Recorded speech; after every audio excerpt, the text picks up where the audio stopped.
മലയാള സിനിമയുടെ മഹാനടൻ മമ്മൂട്ടി 25 ലക്ഷം രൂപ. ദുൽഖർ സൽമാൻ 10 ലക്ഷം രൂപ.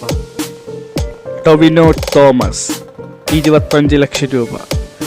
വിജയ് തമിഴ് മക്കളുടെ അണ്ണൻ 25 ലക്ഷം രൂപ.